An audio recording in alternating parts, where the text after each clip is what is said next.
Hey there, sleepyheads. If you're here right now, maybe it's late and your mind just needed a softer place to land.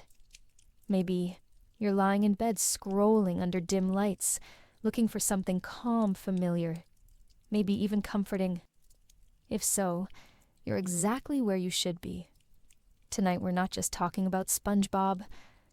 We're going back to a feeling.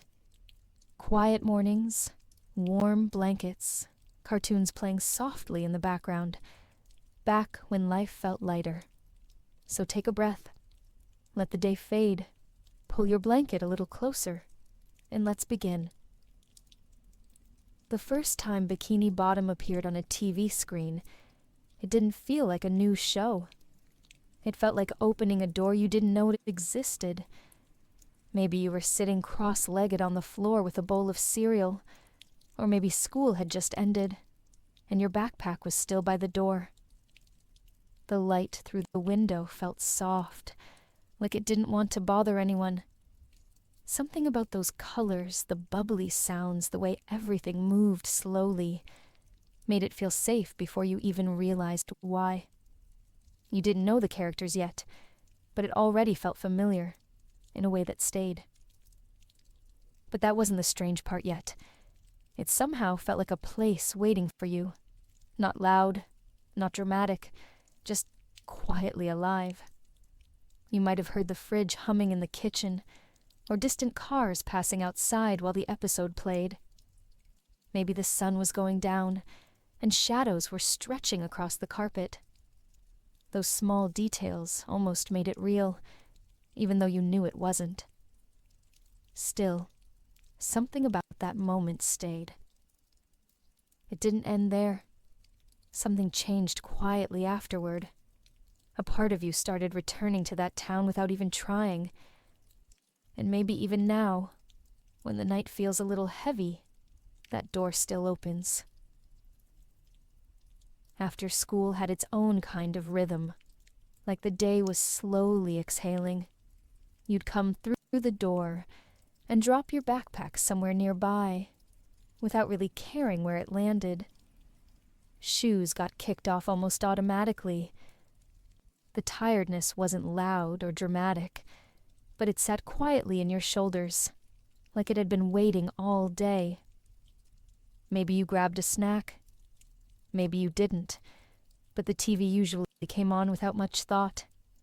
It felt like something that understood the tired part of you without needing to say anything. You might have felt something like this before. SpongeBob wasn't homework, and it wasn't pressure. It was a soft landing before dinner, before chores, before the quiet part of evening that sometimes felt too heavy. Even the theme song felt like a door opening to somewhere lighter. It didn't matter which episode played. Somehow the world inside that cartoon made the real world slow down, just enough to catch your breath. Life didn't feel solved. It just felt paused in the gentlest way. But that wasn't where it ended. There was comfort in letting the TV do the thinking for you. No decisions, no explanations, just colors, sounds, and characters who acted like emotions didn't have to be complicated. The living room light usually dimmed on its own as the sun went down, and sometimes the only thing you heard besides the TV was someone cooking in the kitchen or the distant hum of cars outside.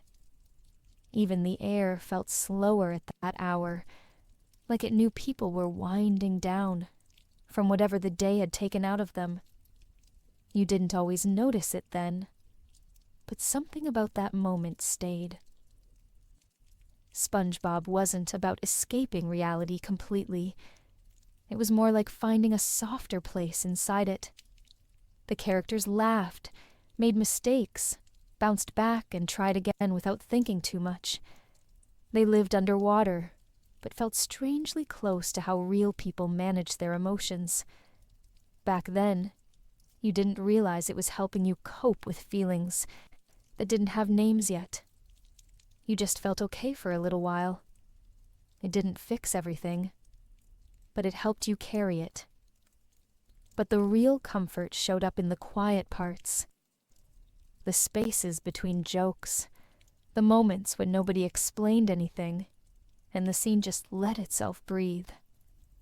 Maybe you remember sitting on the couch with the blinds half closed, and the glow of the TV painting the room in blues and oranges.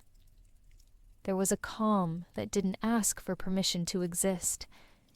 It was simply there, for whoever needed it. And maybe that's what made those after-school hours feel safe. Something about that silence said you didn't have to figure everything out right now. Maybe that's why we kept coming back. Not because every episode was special, but because the feeling always was. It felt like someone saying you're okay without saying anything at all. You didn't need reasons or explanations. You just needed a moment to rest, and those afternoons gave you exactly that.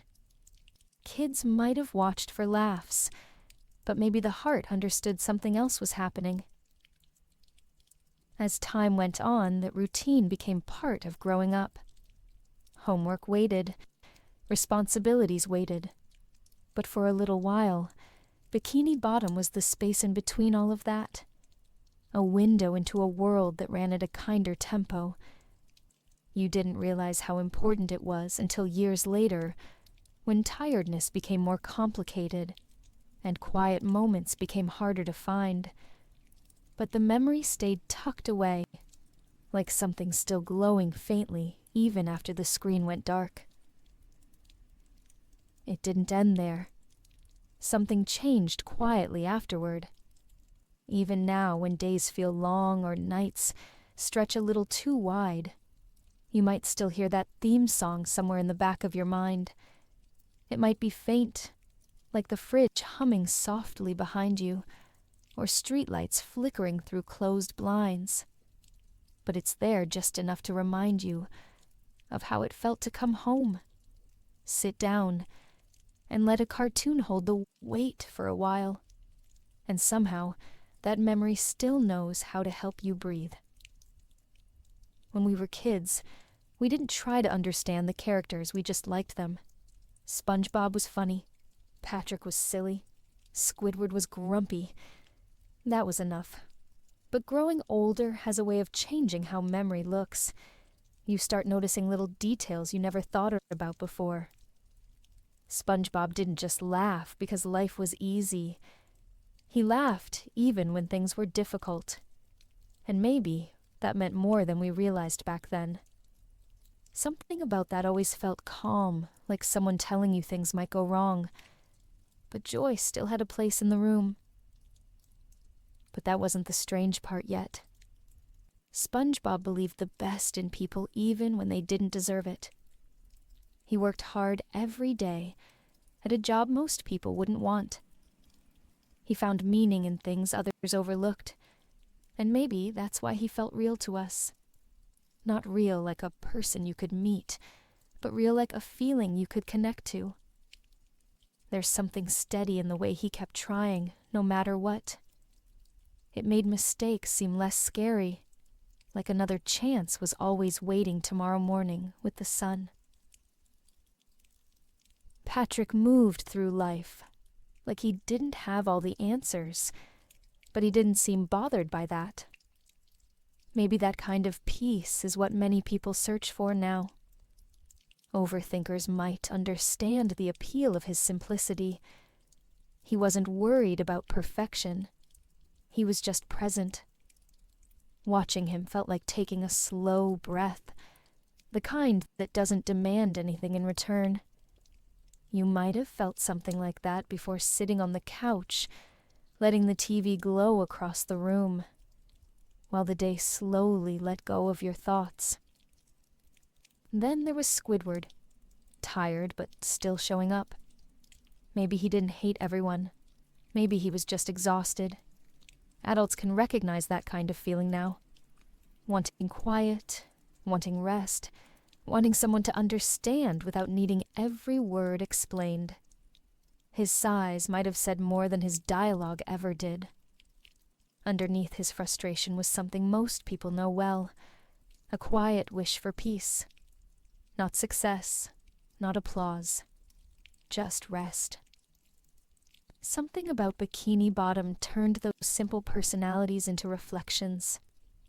They were cartoons, but they didn't feel distant.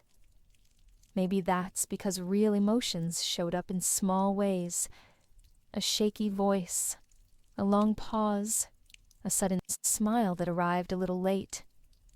The kind of details you only notice when the room is quiet and the fridge hums softly in the background. The show didn't talk about anxiety or loneliness, but you could sense it every once in a while. Not heavy, just real enough to feel close. But that wasn't where it ended. The world of SpongeBob moved at a pace that didn't rush. Scenes stayed still just long enough for emotions to settle.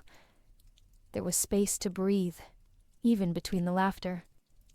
It felt like a reminder that feelings didn't need to be solved right away. They just needed room. Maybe that's why so many people kept watching even when they got older. The show didn't change. We did. And somehow, it still fit.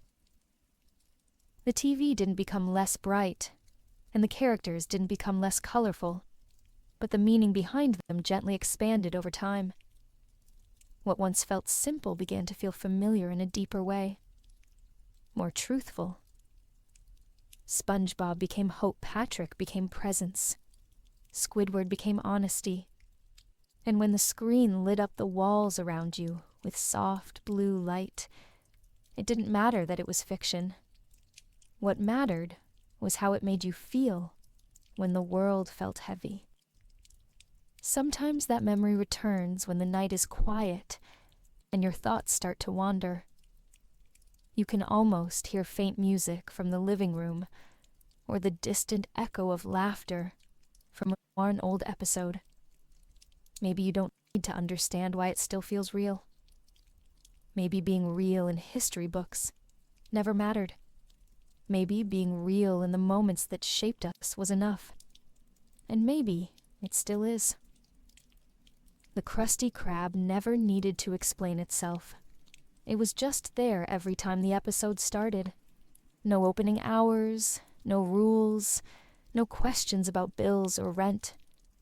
SpongeBob put on his hat and cooked like the world outside didn't exist. As kids that felt normal. Work was just a part of the story, not something that carried stress or weight. Back then, you didn't think about schedules or paychecks or feeling tired before the day even started. The Krusty Krab felt like a safe place where things simply worked without needing reasons. But that wasn't the strange part yet. Looking back now, it almost feels like the kind of job people wish they had. A routine that didn't crush you. A boss who might be tough, but still cared in his own strange way. And friends close enough to hear through the walls. Maybe that's why the restaurant felt like more than a cartoon setting. It symbolized something we wanted, but couldn't quite describe. Stability, familiar faces, a reason to wake up and go somewhere every morning. Even the sizzling of the grill sounded peaceful, like a soft reminder that life could be simple. When SpongeBob cooked, it never looked like work. It looked like purpose. That's a rare thing to see as an adult. Sometimes, work means pressure piled on top of pressure, and mornings that arrive too quickly. But SpongeBob didn't act like that. He smiled, he sang. He took pride in what he did even when nobody acknowledged it. You might have felt something like that before wanting your efforts to matter, even if nobody was really watching. But that wasn't where it ended. The Krusty Krab felt like a place where problems stayed small. Arguments passed quickly. Mistakes didn't linger. There was a comfort in that rhythm. Patrons came and went. Orders were made. Life kept going. Watching as a kid didn't teach you about work. It taught you about consistency. It showed that structure didn't always equal stress. Sometimes it meant safety, a steady presence, a simple lamp that stays on even when the rest of the room grows dim. As you grow older, the idea of work becomes complicated. Bills knock at the door. Deadlines stack up like heavy boxes. Some people wake up already tired before the day begins. It makes you think back to those afternoons on the couch, watching SpongeBob flip burgers with joy instead of dread. The TV light touched the furniture softly. The fridge hummed in the background. Maybe you had leftovers or chips nearby. You felt worn out from school, but not defeated. The Krusty Krab gave your thoughts a quieter place to rest. Maybe that's what we wished real life felt like. Clear purpose, friends nearby, someone laughing just around the corner, conflict that didn't ruin anything permanent. Even Squidward, who acted like he hated his job, kept showing up. Maybe because deep down he knew the Krusty Krab was safe, even if he never admitted it. There was something calming about the layout of the place. The wooden floors, the little boat cashier stand the windows, showing endless blue sea. It wasn't realistic, but it didn't need to be. It was familiar. Fiction sometimes makes feelings easier to understand because it takes away the noise. The Krusty Krab didn't show bills or exhaustion or burnout. It showed tasks, routines, and characters finding small reasons to keep going. And maybe that's what most people hope for in their own lives, even if they hide it behind tired eyes. Sometimes, adulthood feels like walking into a storm while carrying everything you own. The Krusty Krab was never built for storms. It ran smoothly when real life didn't. And maybe that's why it mattered. It didn't promise happiness. It just promised another day. That was enough. But the feeling only grew stronger later. When life got tougher, memories of Bikini Bottom evolved too. The restaurant started feeling like a metaphor for the place inside us that still hopes things can be simple. A job that doesn't break you. A space that doesn't judge you. A corner of the world where things make just enough sense to keep going. Even now when nights stretch long and thoughts circle around responsibility, there's a quiet comfort in remembering how easy it once felt to watch that restaurant open every morning. It reminds you that safety doesn't always come from success. Sometimes it comes from familiarity. And maybe that's what the Krusty Krab always was. A familiar light left on in case someone needed it. There's a quiet idea that sometimes a place holds you together without ever saying it out loud. Not a real place, but something that lives in memory, like a room you can still step into when the day feels too heavy. Bikini Bottom was never supposed to be more than a cartoon, yet for many people it quietly became an escape. Not the loud kind, not the dramatic kind, just a softer space inside the mind, where everything slowed down a little. It didn't fix real life, but it softened the sharp edges for a moment. But that wasn't the strange part yet. Maybe you watched it after a rough day, when someone said something that stuck a little longer than it should have. Maybe it played in the background during homework sessions, when your brain felt tired before the pages were even opened. The characters never asked why you were stressed. They didn't try to solve anything. They simply existed with a gentle rhythm, like waves that kept moving, even when you couldn't. There was comfort in knowing the world kept going somewhere, even if your own life felt paused. Sometimes, the escape didn't even feel like escape. It felt like sitting on the living room floor, while the TV glowed soft and orange across the carpet. A half-empty bowl of cereal nearby, the fridge humming behind you, streetlights flickering through half-closed blinds. Those details made the world outside feel distant, while the underwater town felt close. You didn't choose to escape. You just drifted quietly into a place that felt kinder than your thoughts at the time. You might have felt something like that before letting nostalgia act like a blanket when the night grows too quiet. What made Bikini Bottom special was how it stayed welcoming, even when nothing made sense.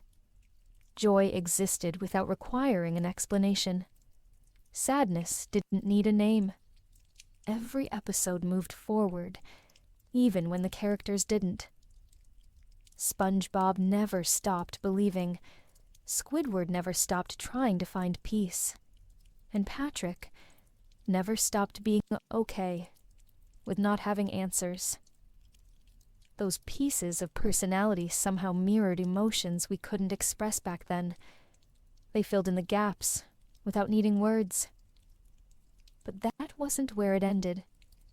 The escape wasn't running away from reality. It was stepping sideways into a softer hallway, where nothing demanded too much. That town under the sea became a backdrop for growing up. While homework stacked up, and teachers mentioned grades, and people talked about futures, the show whispered gently that it was okay to not know everything yet. Maybe it still whispers that now. The episodes didn't promise success. They promised tomorrow morning, and sometimes that's all a person needs. As adults, the idea of escape can feel complicated. People worry about distraction, about not facing problems head-on. Yet watching Bikini Bottom unfold never felt like avoiding life. It felt like taking a moment to breathe before life continued, like catching your balance before walking again. That's what nostalgia does when used gently. It doesn't rewind time. It reminds you that comfort once existed, and maybe it still can. Even now, when anxiety sits quietly in your chest, the memory of that world can loosen its grip just a little. Escaping doesn't always mean running. Sometimes it means finding a softer room to stand in for a while. SpongeBob gave that room shape and color. It filled it with voices and laughter, and moments that didn't pressure you to respond. Even silence felt different when the show played. It wasn't empty. It was peaceful. Like the world stopped asking for explanations and just allowed you to exist for a while. You might have sat there feeling safe without even noticing why. But the feeling only grew stronger later.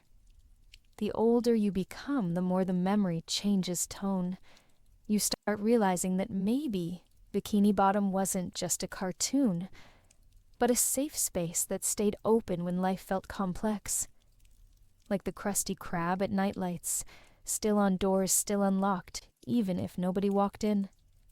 It waited for you at the end of difficult days, even when you didn't ask it to.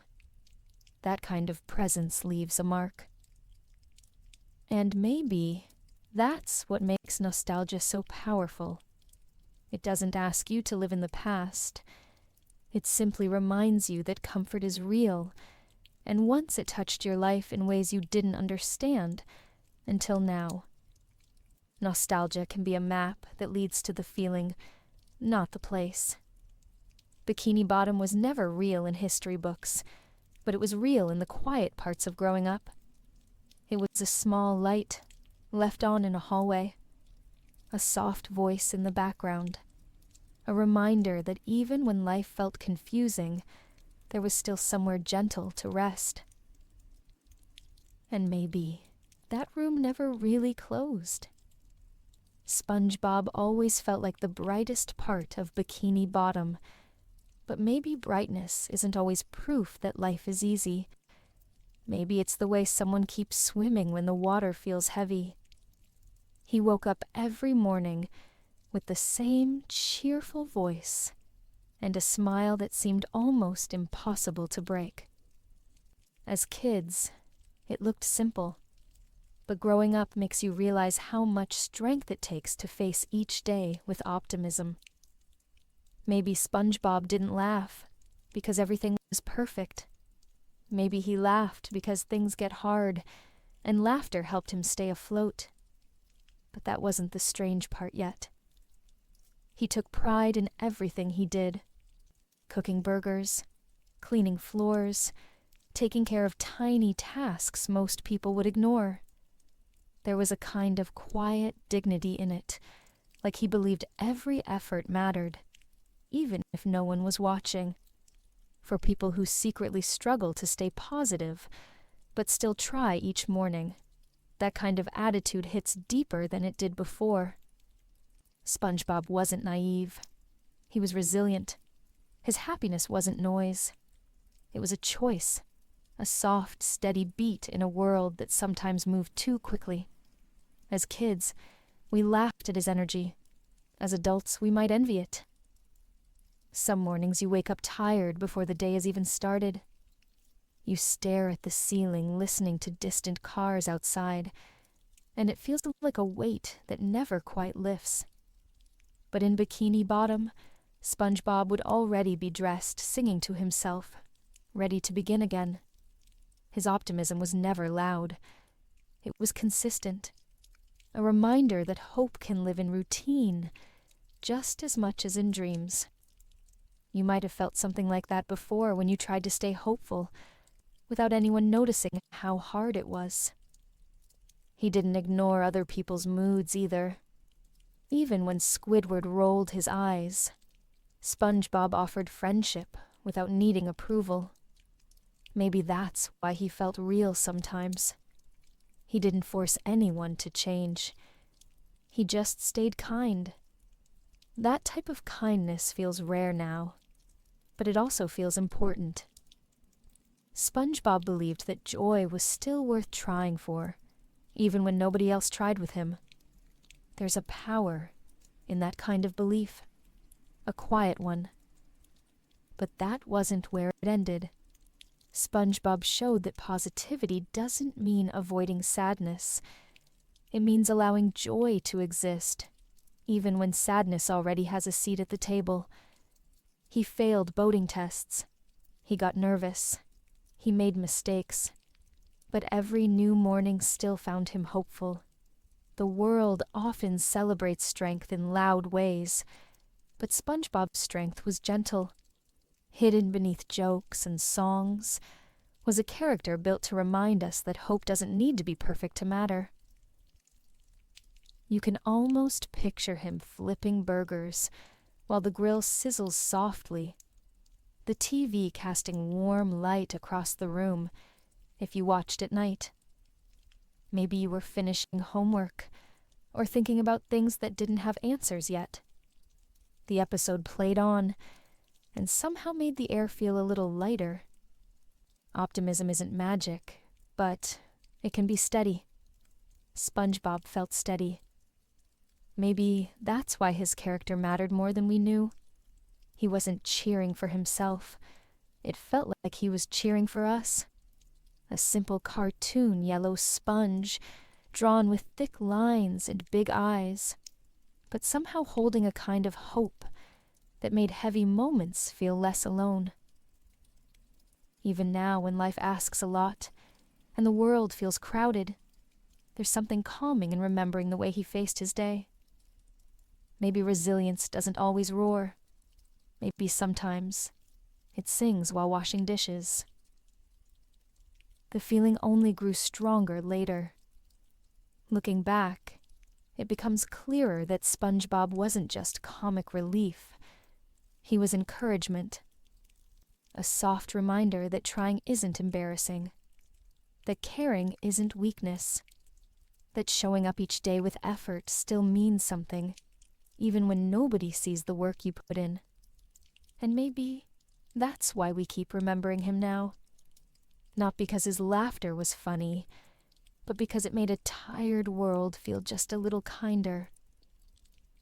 maybe you felt that way too, when a new morning felt heavy, and some small part of you still believed in showing up anyway. Patrick never pretended to understand everything, and maybe that was the quiet beauty of his character. He lived without answers, and didn't seem bothered by that. As kids, we laughed at his confusion, but growing older brings a different kind of understanding.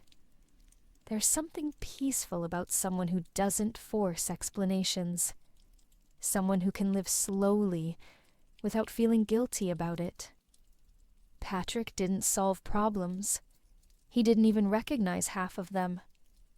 Yet somehow he always looked calm, and maybe that calm meant more than we noticed back then.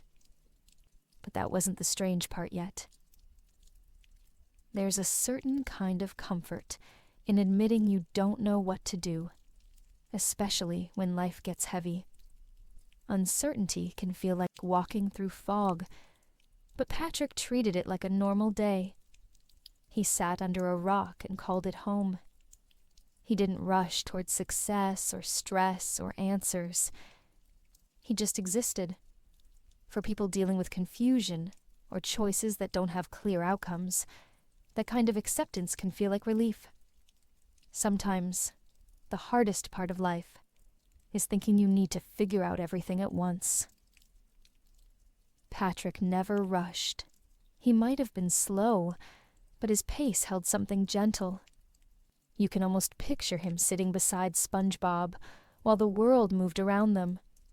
The TV light glowing across your room late in the evening, snacks nearby, homework forgotten for a moment. Those scenes gave viewers time to breathe. The way Patrick looked at life offered a reminder that not knowing everything isn't weakness. It's simply part of being human. Sometimes, the heart overthinks questions that the mind can't answer. Patrick never did that. He lived in the present moment, even when it didn't make sense. As adults, that becomes harder to do. Responsibilities grow louder, decisions stack up, and the world moves quicker than it used to. Yet Patrick stayed calm, as if confusion wasn't a threat. Maybe uncertainty doesn't always need solving. Maybe sometimes it needs patience. But that wasn't where it ended. Patrick's simplicity wasn't ignorance. It was presence. He listened slowly, reacted honestly, felt emotions without trying to hide them. There were no masks, no hesitation, just a real quiet kind of existence. People often think maturity means control, but maybe maturity can also mean acceptance of not knowing. Patrick didn't control anything. He just showed up. Watching him as kids felt funny. Watching him now feels different. He didn't chase answers because he didn't treat life like a riddle. That mindset is rare. Many people wake up already searching for explanations, trying to make sense of worry, sadness, or change. Patrick lived side by side with uncertainty and didn't let it steal his peace.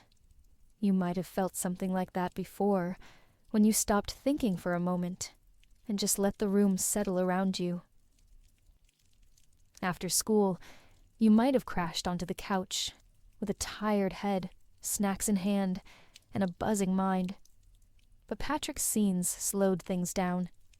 He made silence feel normal. The fridge humming softly, the fading sun through the blinds, distant cars outside it, all blended with his unhurried nature. The world didn't seem so demanding for a few minutes. His calm didn't fix anything, but it reminded you that confusion didn't need to own every piece of your mind. And maybe that's why we remember him.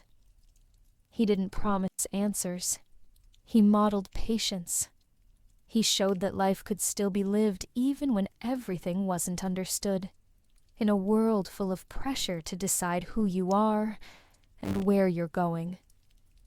Patrick was a reminder that sometimes It's okay to pause, to be lost without panic, to float for a while. The feeling only grew stronger later, when grown-up life began asking questions that didn't come with instructions. Patrick's way of living made more sense. Under his rock, there was no fear, just space, just time. And maybe that's all many people really need. Not solutions, not clarity, just enough quiet to gather strength for whatever comes next. Bikini Bottom showed many kinds of characters, but Patrick might have been the one who unknowingly taught us that confusion is survivable, and maybe even livable. You might have felt that before when you didn't have the answer, but somehow still made it through another day. Squidward always woke up tired. He moved slowly through his mornings like someone already carrying the weight of the day before it even started. As kids, we thought he was just grumpy, but growing older changes how his character feels. That heaviness in his voice, the long sighs, the way he stared at nothing for a second too long, all of it looked familiar. Maybe he wasn't bitter. Maybe he was worn out. And maybe that feeling has existed in more people than we realized. But that wasn't the strange part yet. He lived next to laughter that sometimes felt too loud. SpongeBob's joy and Patrick's confusion bounced against his walls, while he just tried to find a moment of rest. You can almost picture the scene like a memory, sitting in a quiet room with sounds coming through the walls while you pretend everything is fine. Squidward never said he was lonely, but it showed in his pauses, in the way he spoke, in how he tried to stay composed, even when nothing felt right. Art was his escape. His clarinet, his paintings, those were his ways of finding stillness when life felt chaotic. Many adults know that feeling. Doing something alone not because you want to hide, but because it's the only place your thoughts feel safe. The world often mistakes that for isolation, but sometimes it's the only way to breathe. Squidward never explained that. He just kept playing that clarinet, hoping something would sound right for once. But that wasn't where it ended. He did his job. He showed up. He followed routine even when passion faded. That kind of strength is quiet, but real. Some people hide burnout behind normal routines, behind phrases like busy or fine. Squidward did it too. He didn't fall apart. He simply carried exhaustion like it was part of his uniform.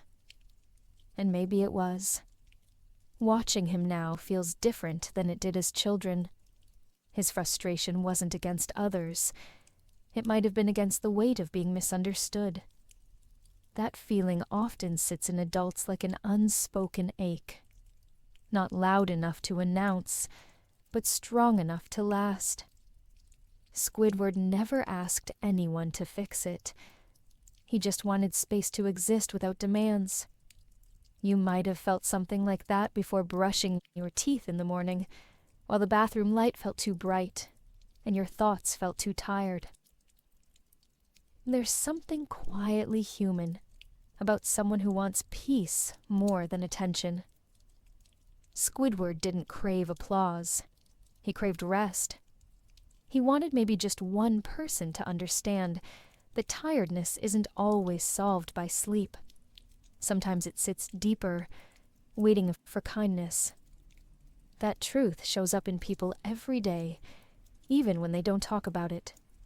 Especially when they don't. The feeling only grew stronger later. Looking back, it becomes easier to see how his character reflected the quiet exhaustion adults carry and don't always name. Squidward spoke clearly without saying much at all. A drawn character, with 2 dots for eyes, somehow captured what real people often hide. Maybe that's why he stayed with us, not because he complained, but because beneath every sigh was a person still trying. And maybe that kind of effort deserves more empathy than we knew how to give when we were young. Sandy never felt like the rest of Bikini Bottom because she wasn't from there. She came from somewhere else and had to build her own way of living beneath the sea. As kids, we saw the helmet and thought it was funny, but growing older makes you recognize how difficult it is to adapt to a place that wasn't made for you. She wore protection not for style, but to survive. She trained harder than anyone and rarely complained. That kind of strength doesn't shout. It moves quietly through the day, doing what needs to be done. But that wasn't the strange part yet. Her smile always seemed steady, like everything was okay, but her air dome said something different. She needed her own space to breathe literally and emotionally. Many people know that feeling without ever talking about it, trying to be strong in places that don't always feel comfortable, holding on to your identity while learning how to fit in. Sandy's character carried that challenge gracefully. She wasn't loud about her resilience, but it showed in her determination to belong while staying true to herself. You might have felt something like that before walking into a room that wasn't made for you and pretending it didn't bother you. People trying to be strong don't always speak about the pressure. They just keep going. Sandy did that too. She worked. She trained. She stood on her own when she needed to. Adaptation requires effort, and effort often requires silence. The world rarely applauds quiet resilience, but it matters just as much as anything loud. Her strength wasn't a performance. It was part of her rhythm. You can almost imagine watching her scenes while the TV light glowed across your room on a quiet evening. The house settling around you, fridge humming behind you, as she practiced karate with unwavering focus. She didn't ask for attention. She just believed in showing up, even when no one was looking.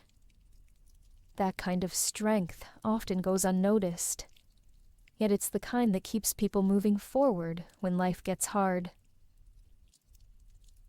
But that wasn't where it ended. Sandy was lonely at times. Her Texas memories showed up in brief flashes, reminding her of where she came from. That's another part of resilience people sometimes forget. Missing home, missing comfort while still moving forward. She built her dome not as a retreat, but as a place to breathe. Everyone needs space like that. A small part of the world where your thoughts don't need armor and your heart can rest for a moment.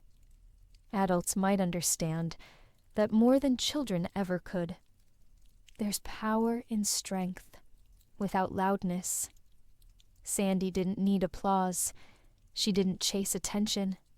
She found strength in self-trust, believing you can figure things out even when nobody is around to hear it might be one of the purest forms of resilience.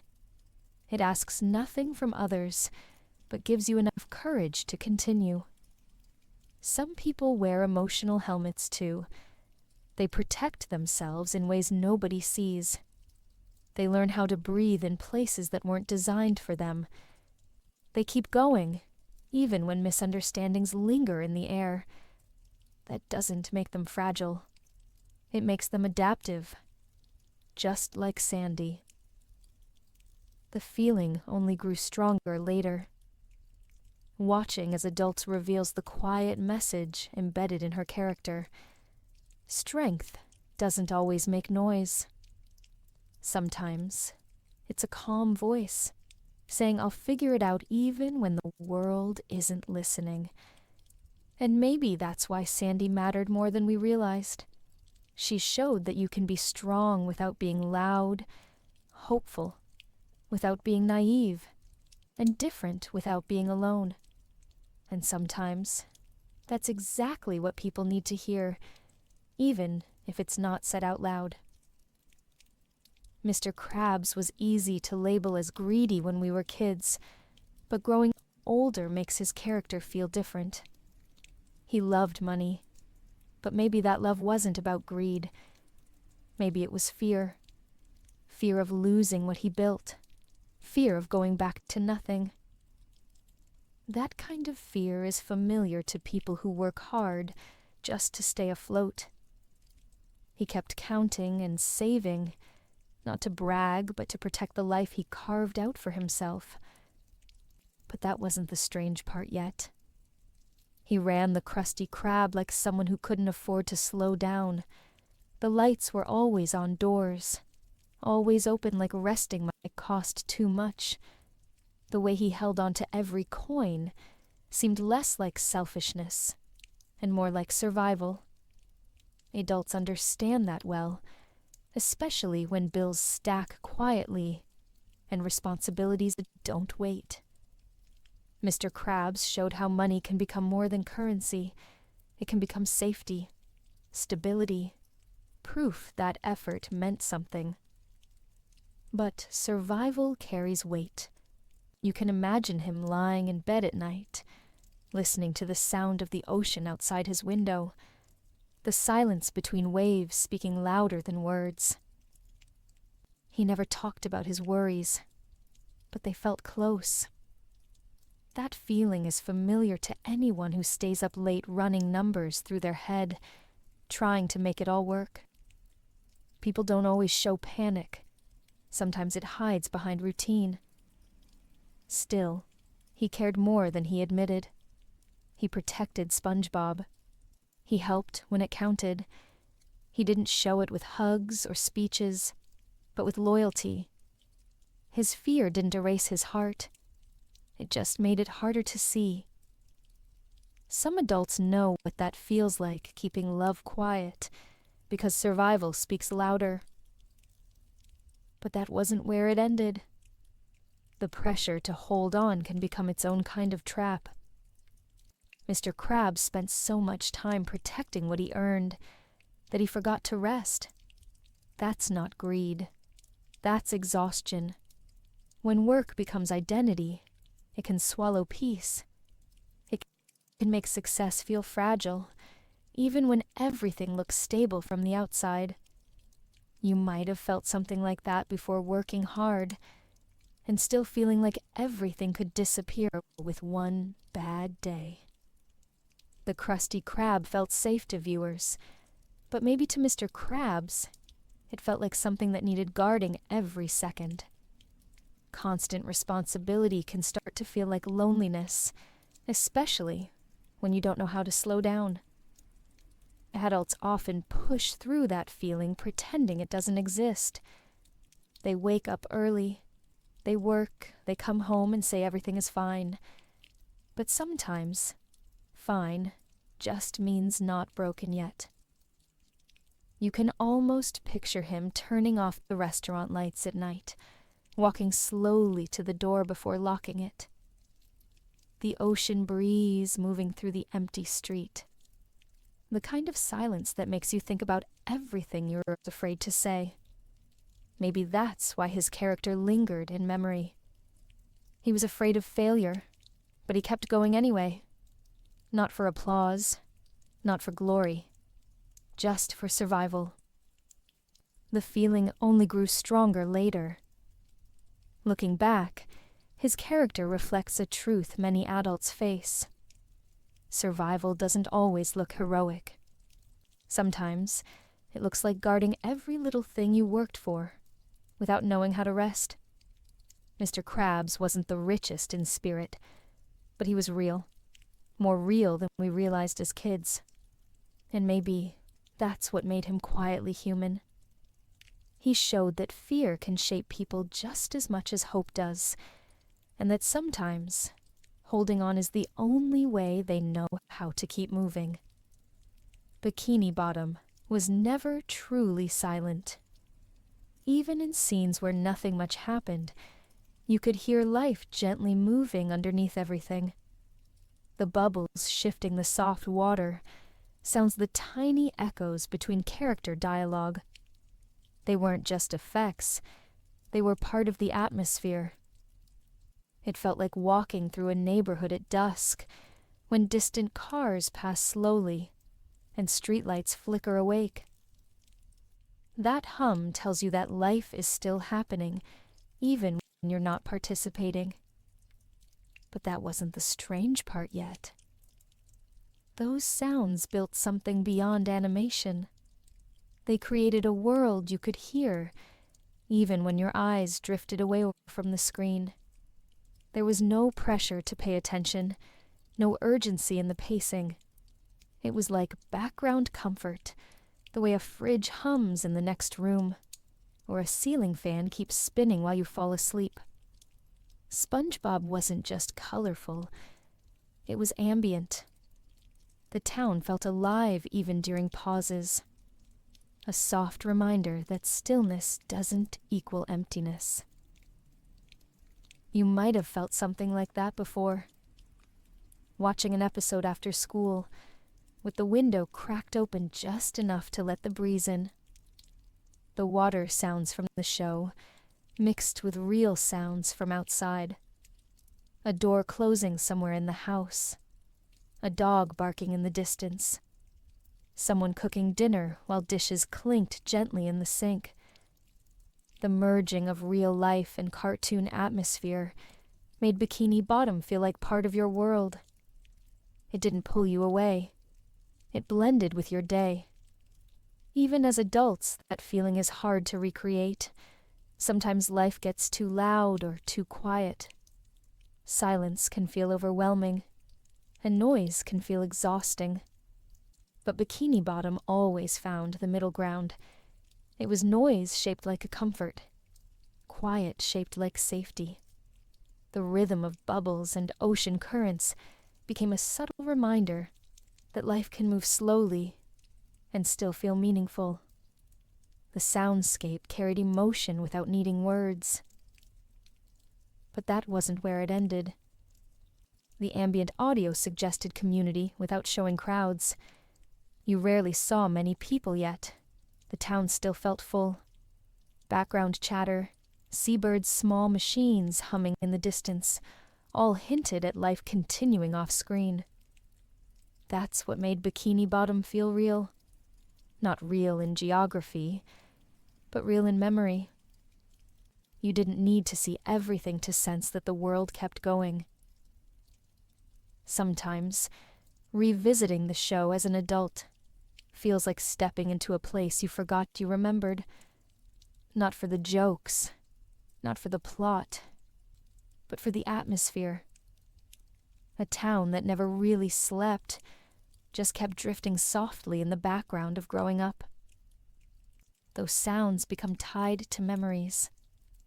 The soft blue light of the TV reflected off walls, the slow fading of daylight through blinds, the calm that arrived without invitation. If you listened closely enough, you could almost feel your breathing match the pace of the ocean. The show didn't hurry. It allowed you to settle. When life felt like it was rushing forward too quickly, Bikini Bottom moved at its own pace, telling you quietly that it was okay to slow down. That kind of reassurance doesn't need dialogue. It just needs presence. The feeling only grew stronger later. You realize that memory isn't always visual. Sometimes it's sound that brings the past back more clearly than anything else. A laugh track in the distance, a door shutting gently, a theme song playing faintly from another room. Those things carry time inside them.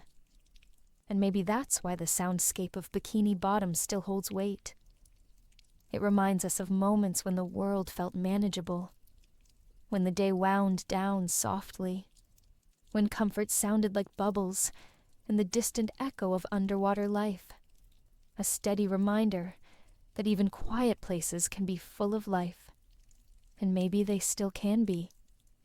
Watching SpongeBob during the day felt one way, but watching it at night felt different. The lights in the house were softer, and the air seemed to settle in a quieter way. Maybe your room was dim, or maybe the living room was lit by just one lamp in the corner. The episode didn't matter, because the calm found its way in, no matter which one played. Something about that hour made the screen feel warmer, like it understood what you needed without asking anything from you. But that wasn't the strange part yet. At night, thoughts have more space to wander. The day is done, but your mind doesn't always know how to rest. SpongeBob somehow helped with that. The show didn't judge how the day went. It didn't care if you felt overwhelmed or lonely or unsure of tomorrow. It just played like a soft lullaby disguised as a cartoon. Maybe you wrapped yourself in a blanket or sat closer to the TV for no reason at all. The room felt quieter, but not empty. The show filled silence with something gentle enough to lean on. You might have felt something like that before. Lying on the couch with half-closed blinds, streetlights glowing faintly through the window, while the distant sounds of cars rolled by like waves. The TV cast an orange and blue glow across the furniture, and your breathing slowed without you trying. It wasn't a cure for stress, but it offered a softer place to rest your mind. Nighttime episodes made the world outside feel slower, like it was okay to stop thinking for a while.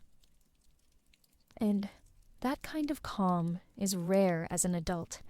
Nights can bring thoughts that circle too fast, worries about tomorrow, tasks left unfinished, feelings that don't always have words.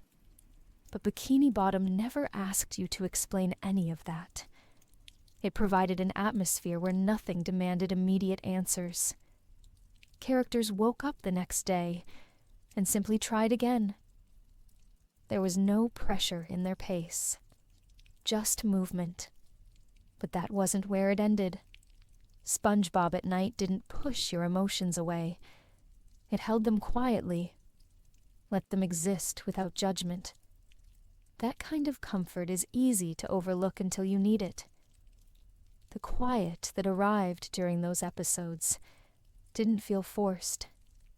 It felt earned, like the mind finally had permission to loosen its grip on the day. Episodes often faded into the background, like gentle noise that tucks you in. The water sounds the character voices, the slow transitions between scenes. It all blended into a rhythm that guided the night into a gentler state. And even now, that feeling lingers, not as something loud, but as something steady that never fully left. The feeling only grew stronger later. Sometimes, when life moves too quickly, you remember those nights when the world slowed down, just enough to let your thoughts settle. SpongeBob didn't need to say anything important. It just needed to exist. In the dark room with the soft glow of the TV and the hum of the fridge somewhere nearby, it reminded you that it was okay to rest. That nighttime didn't have to be a battle. It could be a gentle pause, and maybe even now your mind knows how to find that memory when sleep doesn't come easily. A quiet reminder that calm can still be found, even after the day is over. Every now and then, Bikini Bottom went quiet.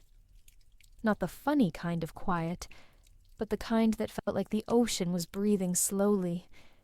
Empty stretches of dark blue water would drift across the screen with only a few bubbles rising, and no dialogue at all. As kids, we didn't think about it much. Those moments simply passed between scenes, like a short pause. But watching as adults, something else begins to surface. A small ache, maybe the kind that doesn't demand attention, but still settles softly somewhere inside. But that wasn't the strange part yet. It's surprising how silence can speak. The show never named loneliness, yet sometimes it felt present in those empty shots. Slow movement, deep water, quiet space, it all created room for something unspoken. Not sadness, exactly just distance. A soft reminder that even in a world full of color, there can still be emptiness. Adults recognize that feeling more clearly. It doesn't mean something is wrong, only that something hasn't been fully understood yet. You might have felt something like that before, sitting alone in a room while the house makes its nighttime sounds. The fridge clicking on streetlights, buzzing faintly car headlights, passing briefly across the walls. Nothing happens, but a certain feeling appears when noise quiets down. SpongeBob didn't hide from that mood. It allowed it to exist in between the laughter. Those quiet ocean shots weren't filler. They were breath. The loneliest corners of the sea almost felt intentional. A place that existed outside the crusty crab, outside SpongeBob's laughter, outside the usual rhythm of the show. Those scenes created space for feeling without instruction. Kids might have seen nothing. Adults see space. A pause that doesn't ask for answers. A calm moment where everything slows just enough to let thoughts catch up. But that wasn't where it ended. The show didn't use silence as emptiness. It used it as presence. The ocean didn't say anything yet. It felt like it understood something real. When the screen showed drifting bubbles or distant sea cliffs, it reminded viewers that quiet places can still hold meaning. Just because a moment has no words doesn't mean it has no message. Sometimes life feels like that. Days can be full of people, yet still carry a quiet loneliness between conversations. Adults often feel that ache, but don't always name it. Instead, they keep moving, checking their phone, brushing their teeth, going through routines that don't quite reach the heart. The lonely spaces in Bikini Bottom held those feelings gently. They didn't fix them. They simply offered room to exist. You might remember watching these moments without knowing why they felt calm. The screen dimming slightly, the sound of bubbles rising slowly, your body relaxing without instruction. Maybe homework waited nearby, or maybe your phone buzzed somewhere across the room. But for a moment, it didn't matter. Those scenes created permission to pause, to breathe. As life gets busier, loneliness can become quieter, but stronger. Those short ocean shots feel different now. They aren't sad. They are reminders that solitude doesn't always need resolution. It just needs recognition. Sometimes the loneliest corners aren't punishment. They're rest. The feeling only grew stronger later.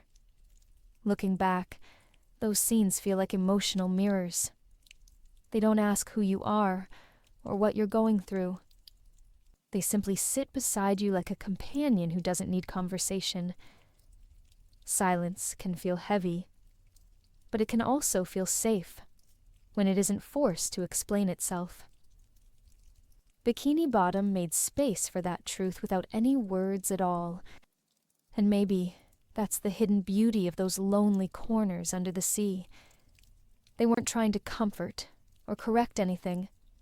They just existed and let us exist with them. A quiet corner that said you're not the only one who feels this way. Not sadness, just space. And sometimes that's enough. The ocean drifts, the bubbles rise, and something inside you loosens its grip just a little. As if the silence itself knows what you need and offers it without asking for anything in return. There were a few episodes where SpongeBob worked late into the night, and as kids, those scenes felt kind of silly. Cooking burgers when the moon was out didn't seem stressful. It just looked unusual, like the town had shifted it into a different rhythm. But growing older makes those episodes feel more familiar than expected. The glow of the kitchen lamps, the quiet grill sizzling in the stillness. It resembled something we came to know well. Work that follows us after hours. Thoughts that don't clock out when the shift ends. But that wasn't the strange part yet. For adults, late shifts often echo through the night. Empty streets, quiet parking lots, microwave dinners, and tired eyes staring at the ceiling afterward. The world slows down, but the mind doesn't always follow.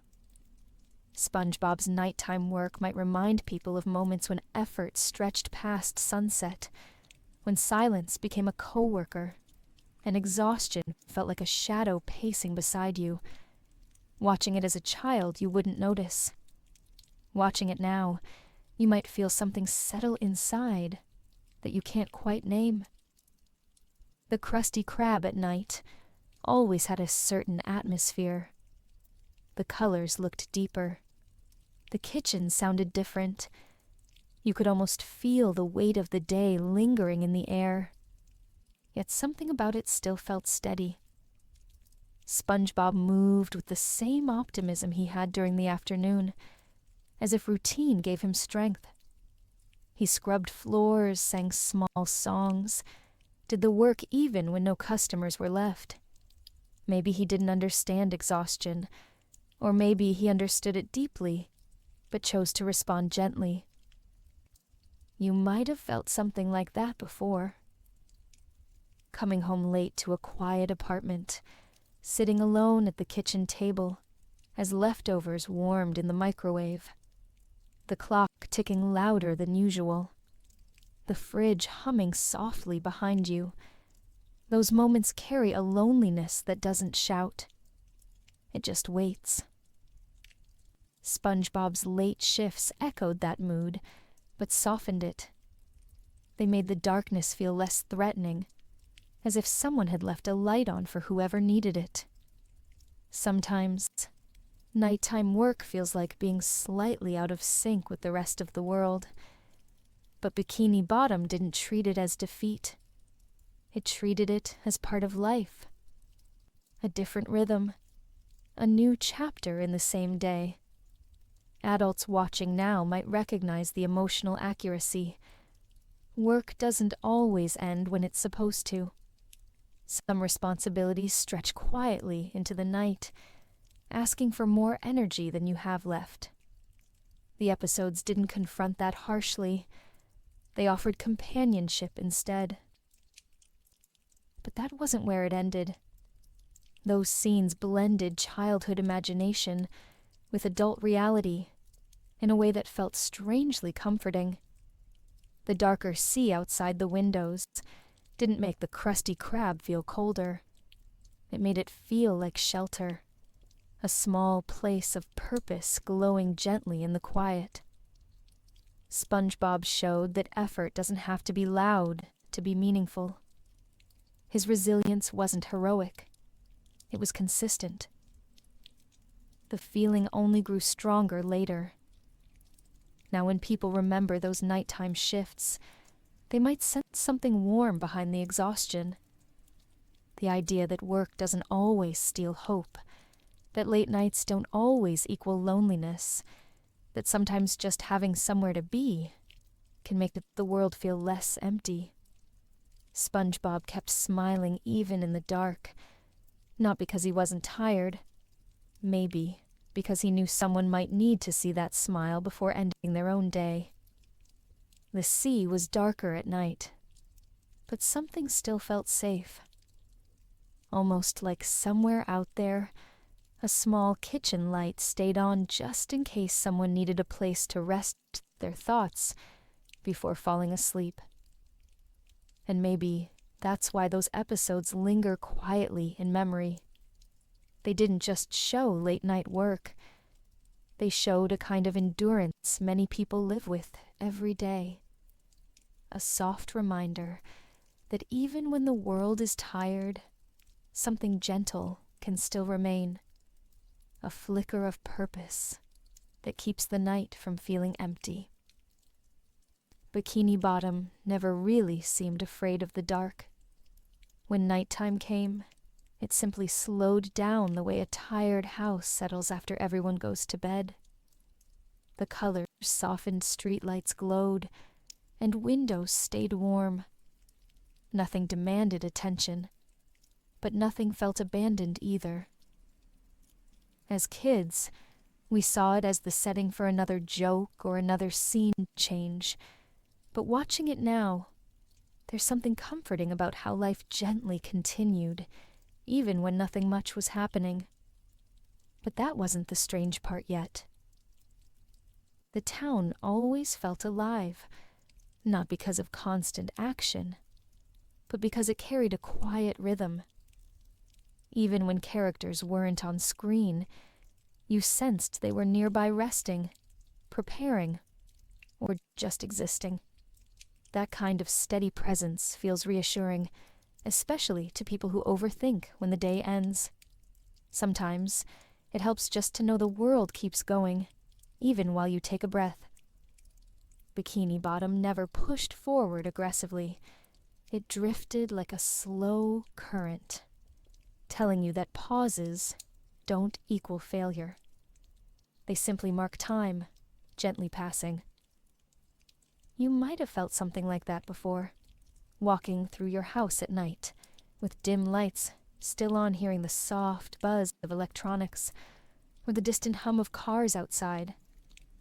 The world doesn't stop because you slow down. It keeps moving with a softness that can feel like kindness, if you notice it.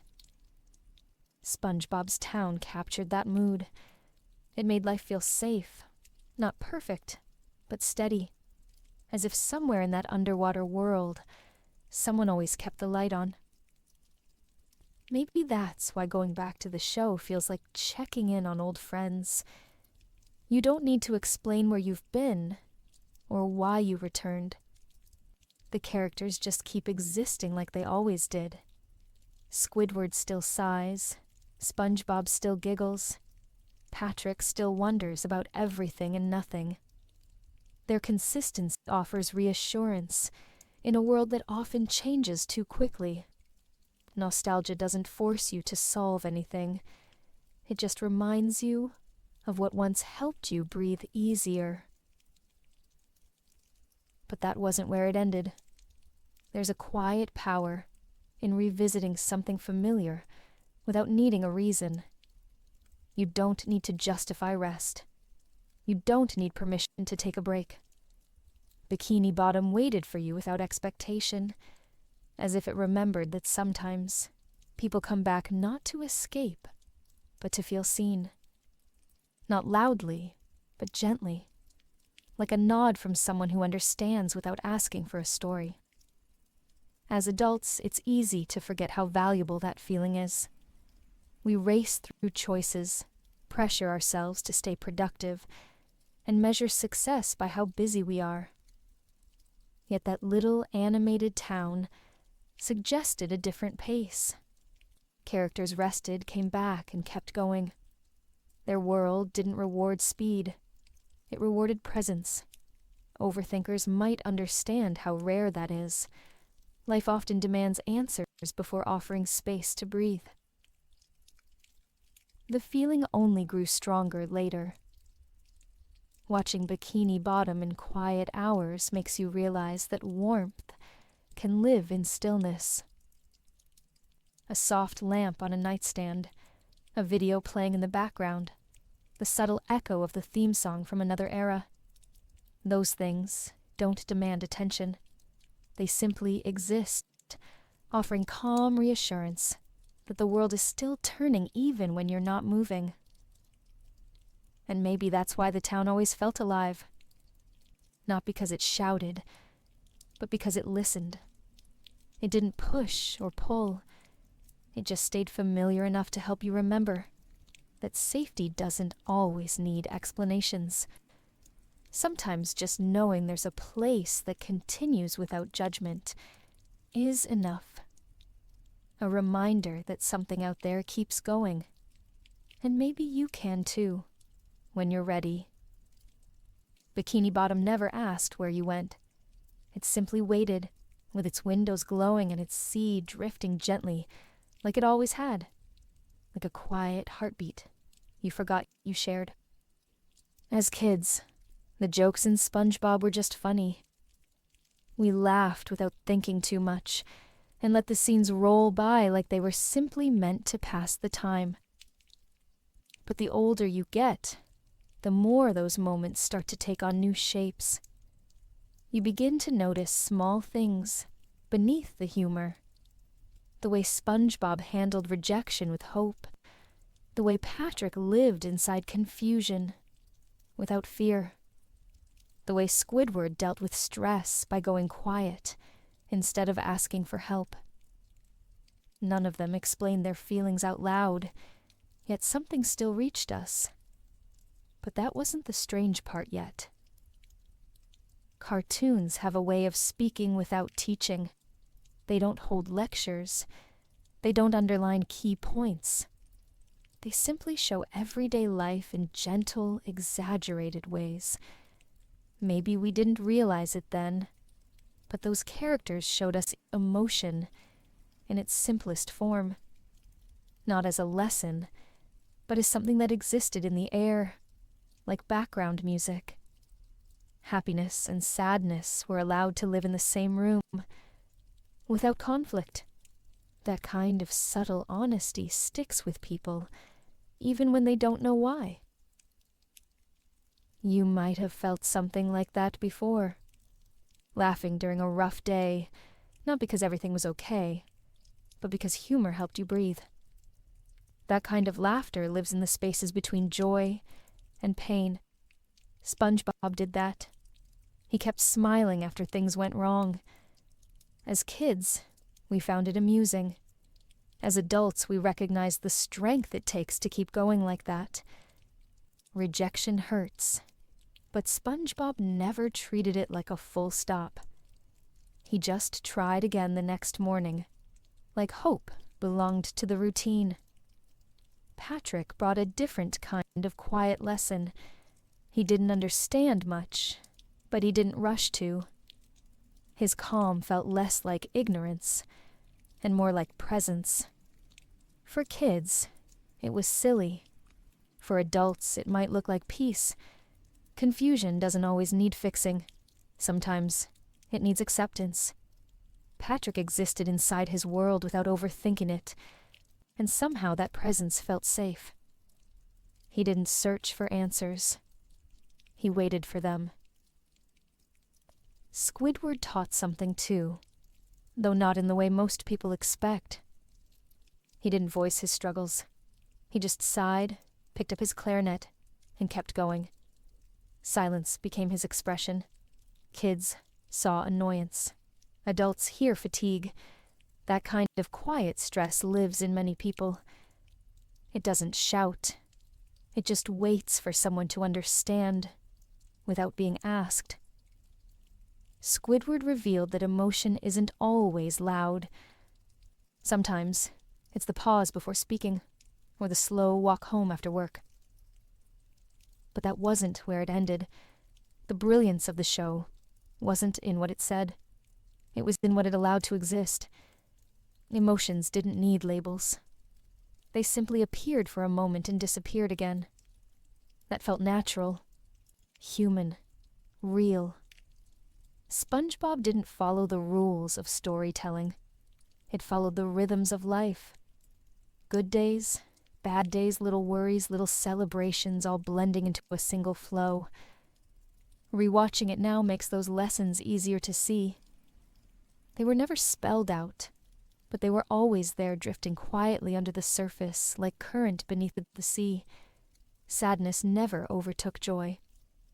Joy never erased sadness. They lived together, accepted each other. Maybe that's why the show aged so well. It didn't ignore life's complications. It simply softened them. The feeling only grew stronger later. Looking back, it becomes clear that cartoons sometimes understand emotion better than we do. They don't lecture, they observe. They show how people react, how people cope, how they keep moving even when things don't make sense. The unsaid lessons in those jokes weren't instructions. They were reminders that feelings don't need to be perfect to be real. And sometimes, the things that aren't explained stay with us the longest, like memories shaping us quietly long after the episode ends. Arguments in Bikini Bottom never felt cruel. SpongeBob and Patrick had their disagreements, and Squidward often rolled his eyes, like he was running out of patience, but the world didn't fall apart when their moods clashed. As kids, we saw it as part of the comedy. As adults, something else begins to show through. Conflict didn't always mean endings. Friendships might bend, but they rarely broke. Even after an argument by the next scene, the characters were together again. But that wasn't the strange part yet. Growing up can make conflict feel heavier. Distance creeps in. Words feel sharper. Some people start to worry that one disagreement could end something important. Yet in Bikini Bottom, the storms were small, and life continued quietly afterward. It was a reminder that hurt feelings didn't need to last forever. Maybe the show wasn't just entertaining us. Maybe it was gently teaching us that real connection doesn't have to be perfect. It simply needs time to settle. You might have felt something like that before. A friend you haven't talked to in months. Someone you argued with years ago and never fully resolved things with. Life pulls people apart sometimes, without anyone meaning to. Watching SpongeBob showed that closeness can still exist after silence.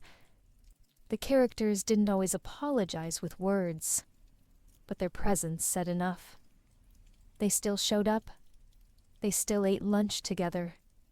They still went on adventures, even if the morning started with frustration. Squidward was the clearest example. He didn't hide his irritation, but he never left. Even when he wanted peace, he stayed close to SpongeBob and Patrick. Adults might understand that feeling deeply, wanting quiet, but not isolation, wanting space, but not goodbye. Sometimes, being annoyed at someone is just another way of saying their presence matters more than you admit. But that wasn't where it ended. SpongeBob and Patrick showed that conflict doesn't always need analysis. Sometimes, after a disagreement, kids just play again. No big talks. No closure speeches. The heart simply lets go when it's ready. As adults, letting go can be harder. Thoughts linger. Pride interferes. Yet Bikini Bottom kept reminding us that connection can survive imperfect moments. Friendship doesn't always need perfect words. Sometimes, just showing up the next day is enough. You can almost picture watching those scenes after school, sitting close to the TV with your thoughts still tangled from the day. SpongeBob would get irritated for a moment, and then burst into laughter a few scenes later, like the memory didn't hold any weight. That kind of emotional recovery is rare as we grow older. Our feelings become heavier, but maybe they don't have to stay that way forever. The feeling only grew stronger later. Looking back, those character bonds feel more real than we expect from a cartoon. They didn't teach us how to avoid conflict. They showed us how to live with it, how to let it pass, how to keep caring even when everything isn't perfect. And maybe that's one of the most comforting lessons of all. Distance doesn't always mean goodbye. Silence doesn't always mean the end. Sometimes people drift apart and still find their way back. Not loudly, but softly. just like the tides of Bikini Bottom. A quiet reminder that connection can survive small storms and still be waiting when morning comes. SpongeBob failed more often than we remembered. His boating tests, his ideas, his little plans that never quite worked out, they all collapsed again and again. As kids, it seemed funny, a running joke that never ended. But looking at it now, the pattern starts to feel a little different. Failure never crushed him. It didn't make him give up. He simply tried again, as if the setback didn't define the next morning. That kind of resilience didn't shout. It simply showed up with him each day. But that wasn't the strange part yet. As adults, failure feels heavier. Mistakes don't fade into the next episode. They linger. They replay. They stick to the calendar, or sit quietly at the edge of a sleepless night. SpongeBob showed something softer. Failure didn't earn shame. It just earned another attempt. He never apologized for trying. He never treated effort like a risk. It was simply part of being alive. That mindset feels rare now, especially when people often feel judged before they even begin. You might have felt something like that before, facing a task and already hearing the echo of possible disappointment, trying anyway, even when your heart felt nervous. That feeling is familiar to anyone who carries regret or a quiet weight of past mistakes. Yet watching SpongeBob reminded us that trying doesn't have to be heroic. It can be simple. It can be routine. The sun rises. He shows up. The cycle continues until something works. What made those moments gentle was the absence of dramatic consequence. Failure wasn't treated like a personal flaw. It was treated like part of life. The boating school tests didn't become symbols of defeat. They were just reminders that not everything arrives on the first try. SpongeBob didn't analyze his setbacks. He accepted them. That kind of acceptance carries a quiet strength. It teaches without lecturing. But that wasn't where it ended. The show never told us to be resilient. It just showed resilience happening. SpongeBob's happiness wasn't blind. It was practical. He focused on what could still be done, instead of what had already gone wrong. That kind of perspective doesn't erase pain, but it keeps pain from defining everything. Sometimes trying again doesn't need a speech. It just needs another sunrise. You can picture yourself watching those scenes after a tough day. The TV light warming the wall, while the rest of the room stays dim. The fridge humming softly behind you, your shoes still by the door, a reminder of a long day. SpongeBob failed on screen, but never sank. Something in that felt comforting. Maybe because it made failure feel survivable. Not final, not shameful, just another step. That kind of message is quieter than motivation, but it lasts longer. Rewatching those episodes as adults hits differently. The humor still works, but the undertone matters just as much. Trying again doesn't mean ignoring pain. It means letting hope exist beside it. That's what SpongeBob did. He didn't erase his mistakes. He just outlasted them. He lived through them until they faded. The feeling only grew stronger later. Failure often asks for explanation, for justification, but SpongeBob never offered any. He moved forward with honesty, rather than perfection. Maybe we need that reminder now more than ever.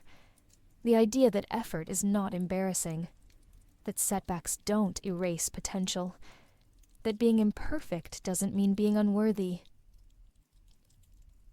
And maybe that's why his failures mattered.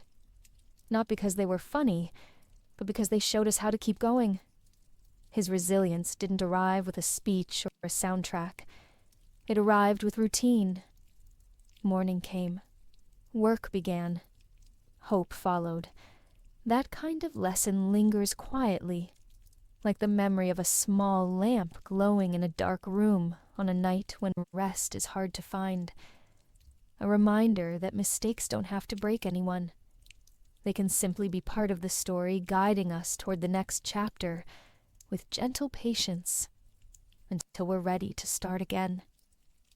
Every once in a while, the show paused, not with music or a twist in the story, but with stillness. A slow sigh from Squidward, a distant glance from SpongeBob, a moment where nobody said anything at all. As kids, we probably didn't think much of it. Those pauses just felt like transitions between jokes, but as adults, those moments feel different. They feel real, honest.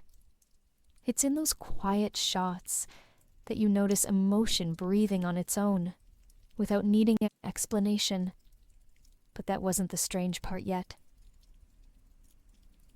The show didn't pretend feelings were simple. It let them exist the way they do in everyday life. Subtle quiet present, even when no one talks about them. Sometimes, you'd see SpongeBob pause before speaking like he was working up the courage to be cheerful again. Or Patrick would frown for half a second when nobody noticed. Those tiny details barely registered when we were young. Now they seem louder than any punchline. You might have felt something like that before. Sitting in your room at night, phone screen off for a moment, allowing silence to fill the space. The fridge humming softly behind you, distant cars rolling by as the day finally lets go. Emotions appear more clearly in quiet. Not because they're stronger, but because everything else stops competing for attention. Bikini Bottom didn't rush those feelings away. It held them gently. Those scenes became a kind of emotional mirror. They didn't offer advice or direction. They didn't tell you how to feel. They simply showed that feelings exist even in the most colorful places.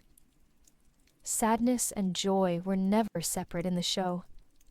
They lived side by side like neighbors. One character might laugh, while another stood silently in the background. That quiet honesty made the world feel strangely human. But that wasn't where it ended. The pauses in the show didn't feel empty. They felt like permission. Permission to breathe, to think, to feel, without needing to explain yourself. As adults, that kind of permission becomes rare. Life rushes by people, expect answers, and emotions are often hidden behind phrases like, "I'm fine," or "I'm just busy." Yet the show reminded us that stillness could carry meaning all on its own. The ocean sounds in the background almost acted like a heartbeat, subtle and steady, like the sound of waves you barely hear until everything else goes quiet. The show never forced you to notice those details, but they were always there, waiting quietly. When characters took a break from talking, the atmosphere did the speaking. You could sense what words didn't say. Some people crave emotional authenticity, but don't always know how to ask for it. SpongeBob offered it gently. In those brief, silent shots, feelings didn't need labels. They were allowed to exist without judgment. That might be why the show aged so well.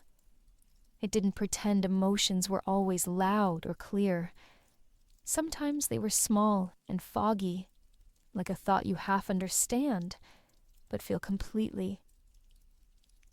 The feeling only grew stronger later. When life gets busy, rest becomes a luxury. When emotions get tangled, silence becomes a necessity. Those quiet pauses in Bikini Bottom weren't interruptions. They were moments of clarity, a reminder that stillness isn't emptiness. It's space, And sometimes space is exactly what someone needs to understand what's inside their heart. Maybe that's why those scenes linger. Not as major memories, but as faint echoes of something genuine. They didn't try to teach us anything. They just reminded us that feelings don't always need words. Sometimes they just need room to breathe. And in a world that often rushes past quiet moments, those gentle pauses from Bikini Bottom still feel like a kind of truth we carry with us, even after the episode ends. Growing up changes the way we see Bikini Bottom. The characters didn't change, but we did. What once felt like simple jokes now carry hints of something deeper. Their worries make more sense. Their hopes feel closer. As kids, we didn't search for meaning. We just watched. But memory has a way of maturing with us. When we return to those episodes, the humor is still there. But so is something else, a quiet echo of emotion that didn't show itself until we were ready to hear it. But that wasn't the strange part yet. Nostalgia isn't always about going backwards. Sometimes it's about finally noticing what was always there. SpongeBob's joy, Squidward's exhaustion, Patrick's acceptance, Sandy's resilience, they all held pieces of life we didn't recognize yet. Back then, the world felt simpler, and safety could be found in things we barely thought about. A cartoon playing after school, a blanket on the couch weekend mornings, with cereal and sunlight touching the floor. Maybe childhood wasn't about understanding everything. Maybe it was simply about feeling safe. You might have felt something like that before. Rewatching an episode as an adult and suddenly sensing a subtle emotion underneath a familiar scene. Something you missed years ago but instantly understand now. The show didn't grow deeper. We just grew into it. Our hearts learned new languages over time, languages that childhood didn't have words for yet. And somehow, Bikini Bottom still speaks them fluently, without ever raising its voice. Growing older often means facing heavier days. Responsibilities build routines, shape time, and change how silence feels. Yet even when life gets complicated, that underwater town still holds the same quiet warmth, waiting for whoever needs it next. Watching now can feel like stepping into a memory you didn't know you missed. Not to escape reality, but to remember that comfort once existed, and maybe still does. But that wasn't where it ended. Nostalgia doesn't erase pain, but it gently softens it. It doesn't fix everything, but it reminds you that not every moment in life is meant to be solved.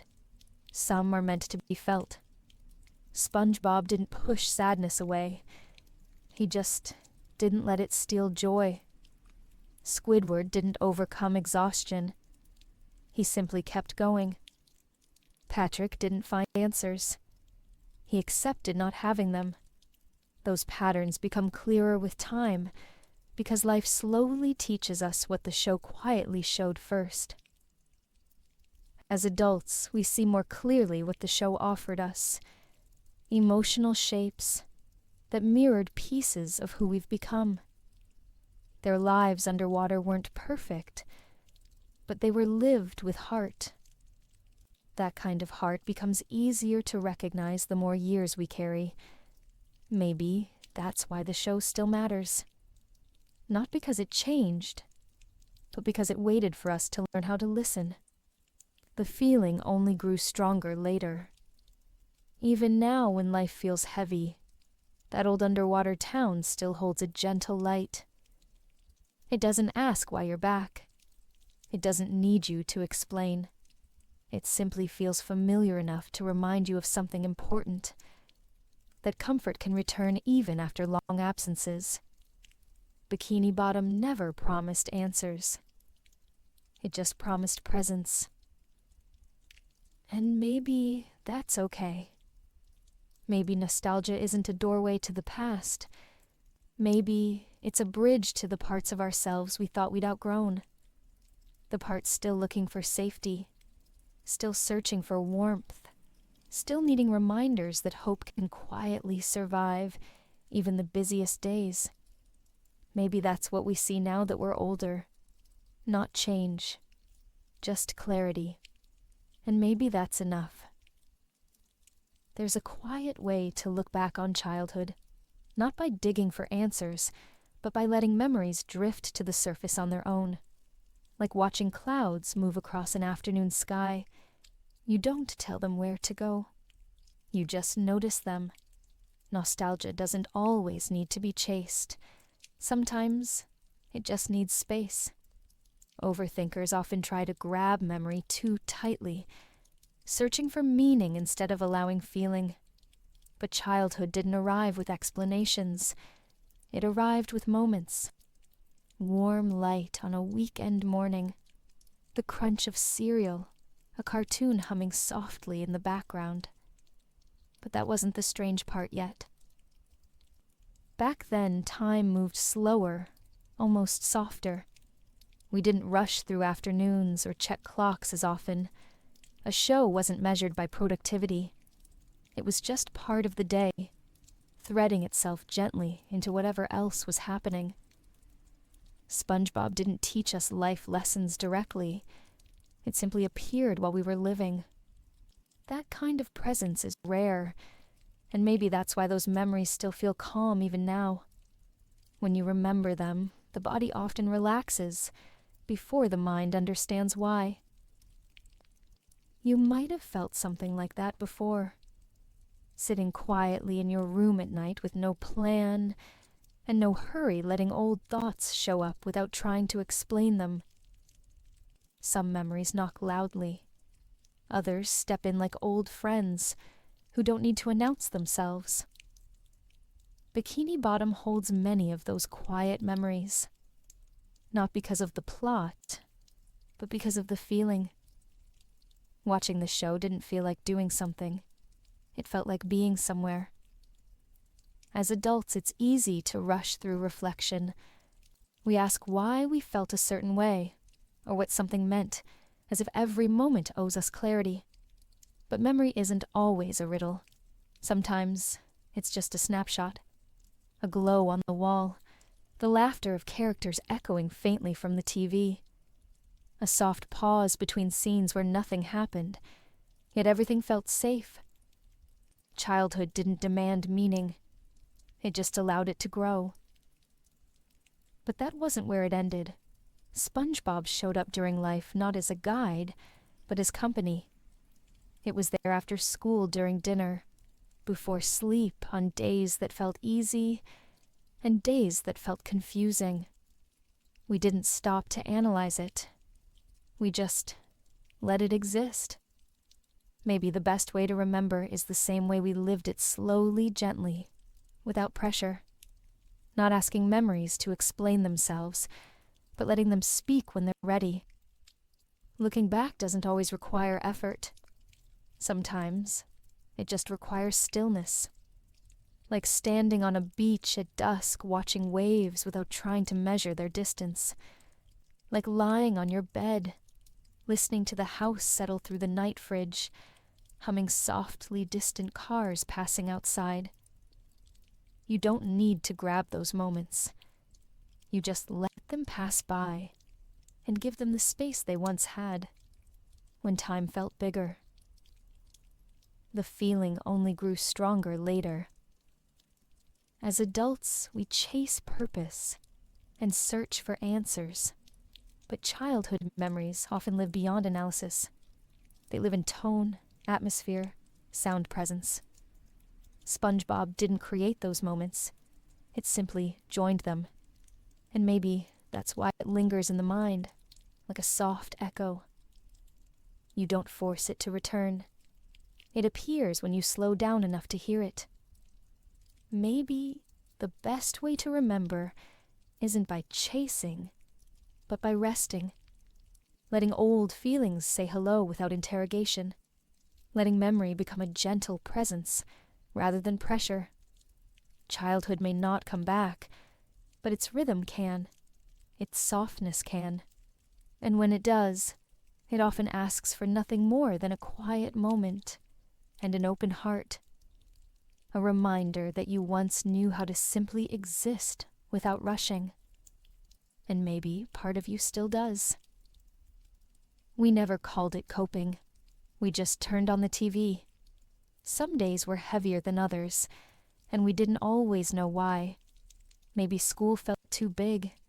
Maybe someone at home was upset. Maybe a quiet kind of sadness settled in without warning. We didn't name it as stress or anxiety. We just felt it and hoped it would fade by morning. But SpongeBob was there, bright, kind, familiar. A show can't solve everything yet. Sometimes it offers enough strength to reach the next day.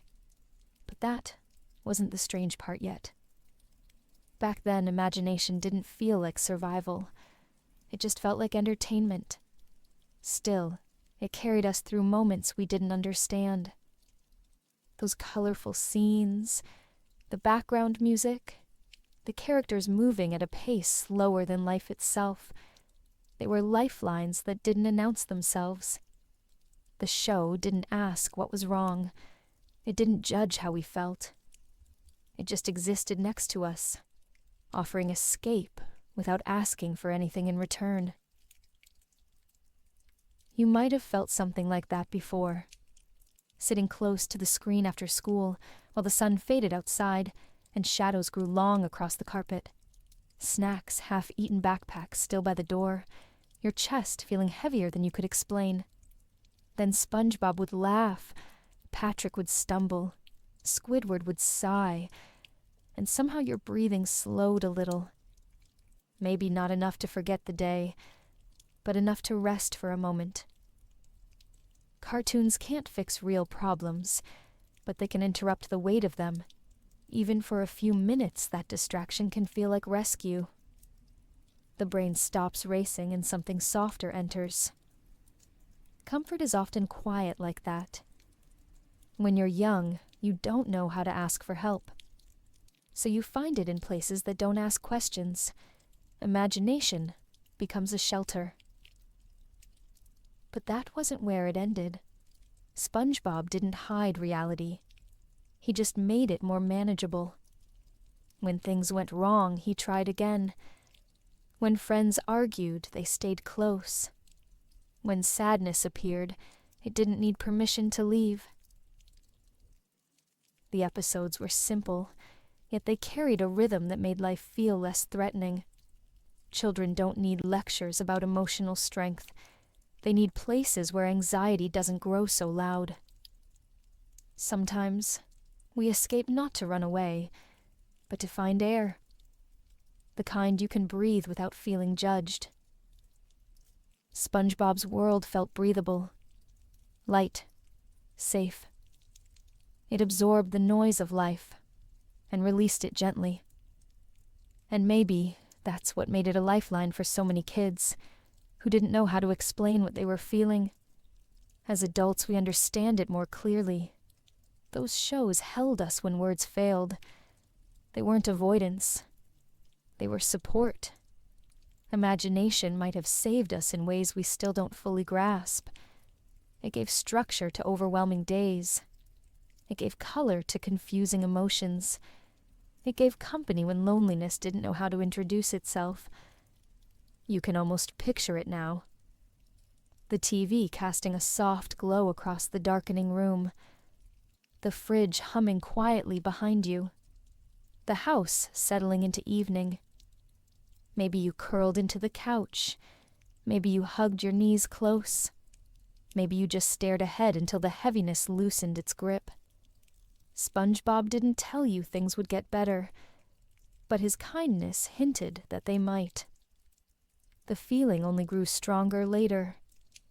Many people used fiction as emotional support without even realizing it. The laughter became oxygen. The familiarity became stability. The routine of watching became reassurance that tomorrow would come. Some memories aren't loud, but they stay with you, because they arrive during moments when you needed them most. Maybe that's what cartoons really were.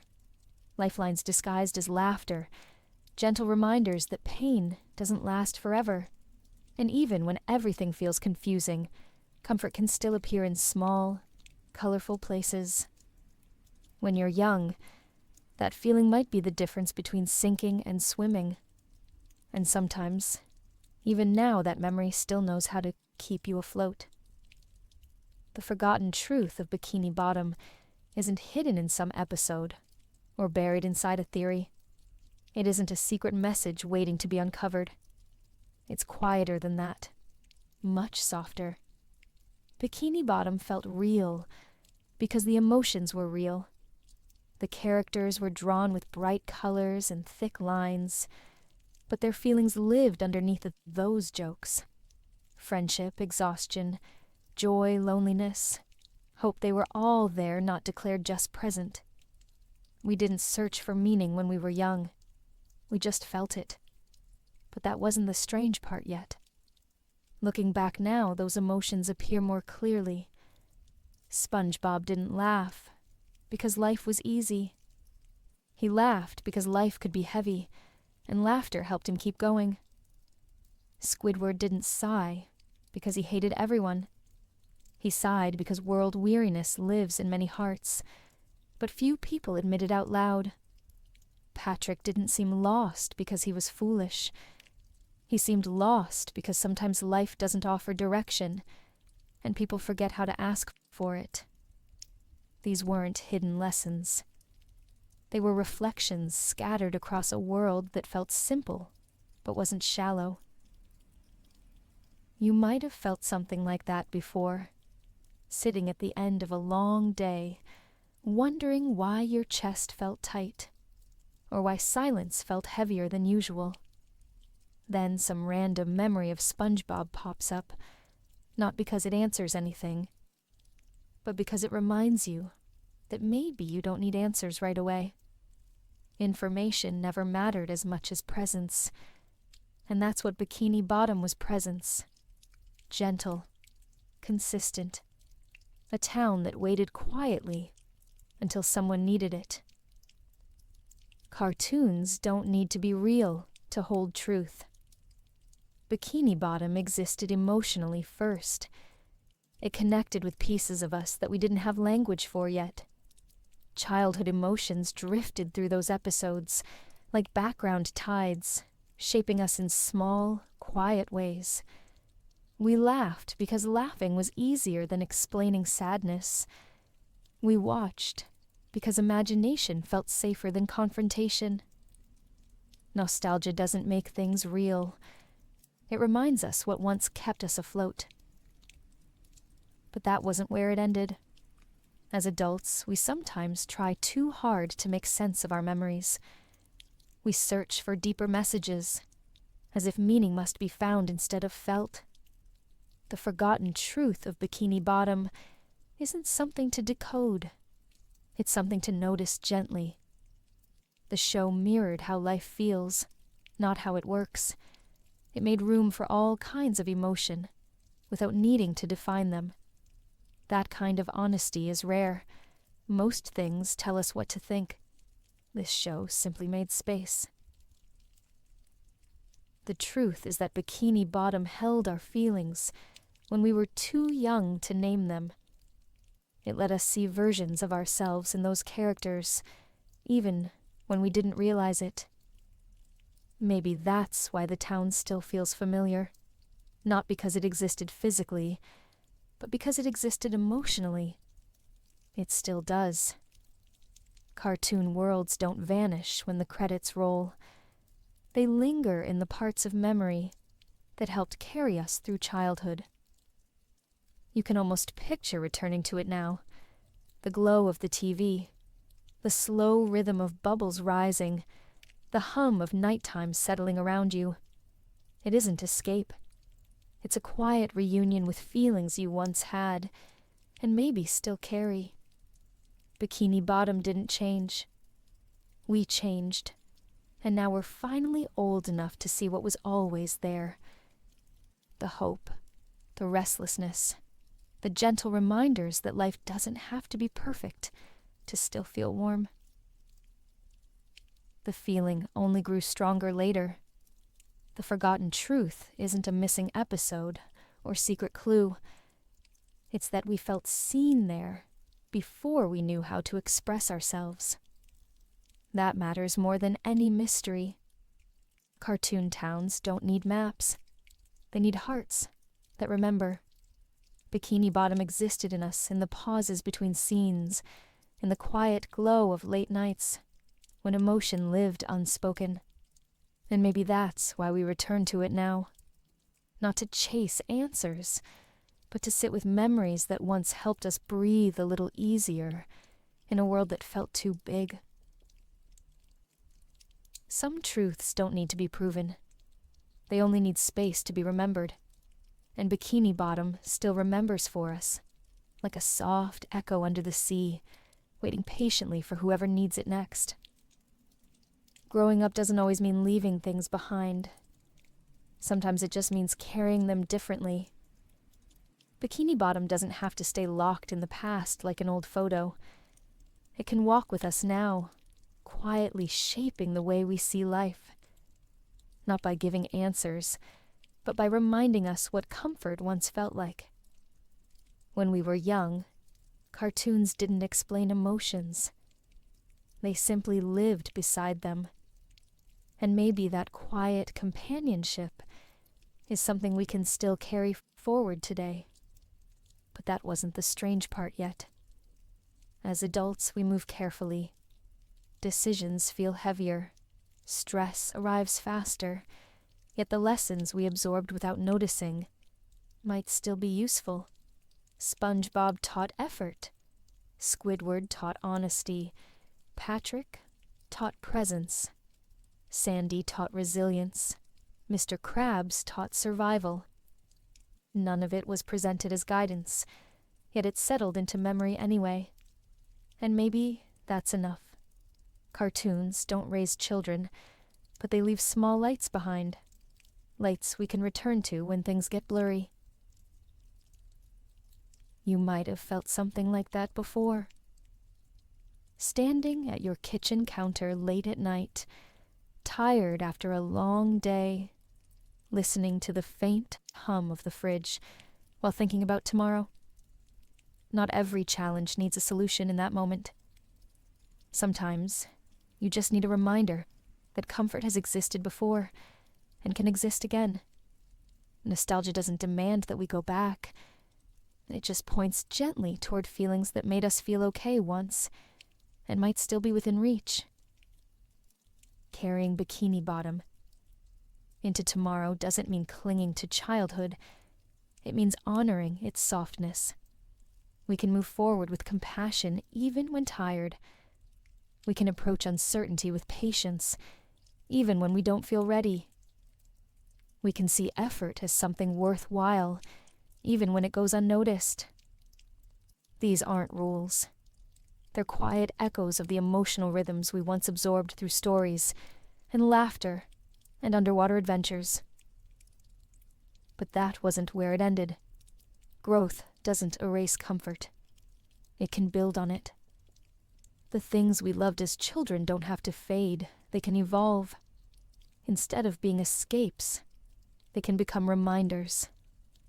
Not of what life used to be, but of how it can still feel on the better days.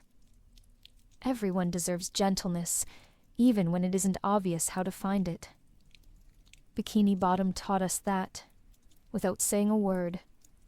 The feeling only grew stronger later.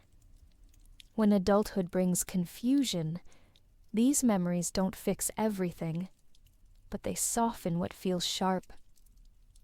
They help us slow down and see things with clearer eyes. We might not laugh the same way we did as kids, but we can recognize the subtle warmth that once helped us through uncertain times. And maybe that warmth can still guide us through the parts of life that feel unsteady now. Carrying it into tomorrow is not an escape. It's acceptance that comfort can walk beside us if we allow it to.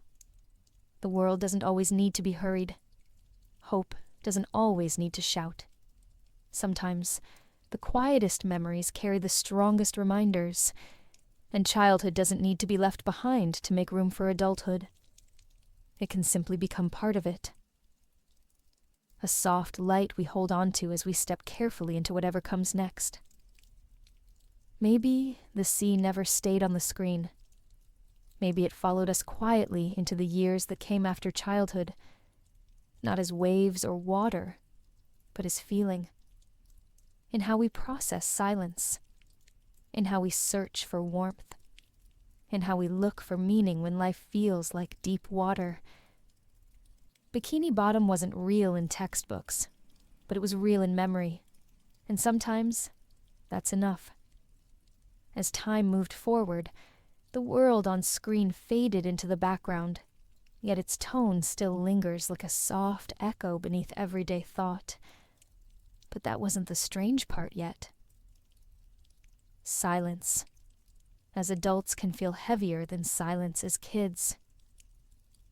Yet something from that underwater town taught us to sit with it gently, to breathe through it instead of fearing it. Even now, you can almost sense those bubbles drifting through the stillness of a late night. The TV might be off, but memory knows where to find calm. That feeling settles into the air, like the hum of a fridge or the distant sound of traffic outside your window. It doesn't make noise. It makes space. You might have felt something like that before. Lying in bed after a long day, lights low, eyes tired thought, drifting slowly, not seeking answers, just hoping for stillness. The sea of Bikini Bottom seemed to understand that rhythm long ago.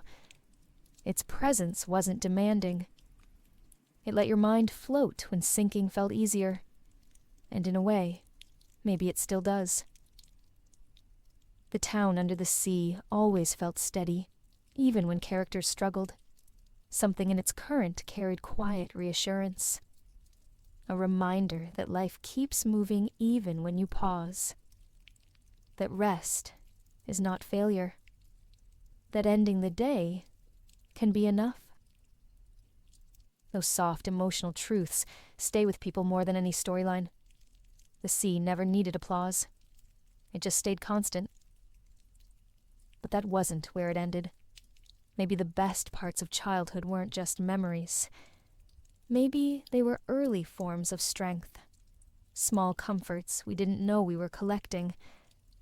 Cartoons don't solve everything, but they might leave traces of courage behind.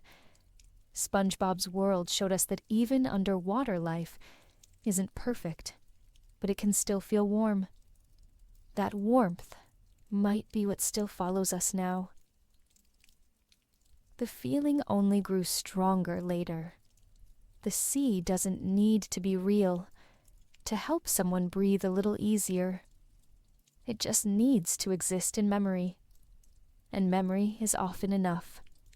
Even now, if you close your eyes for a moment, you might sense that distant echo of bubbles, the quiet rhythm of underwater life, gently reminding you of something simple, yet important. You made it through another day. Maybe that's all the sea ever wanted to say. Not loud, not dramatic, just steady.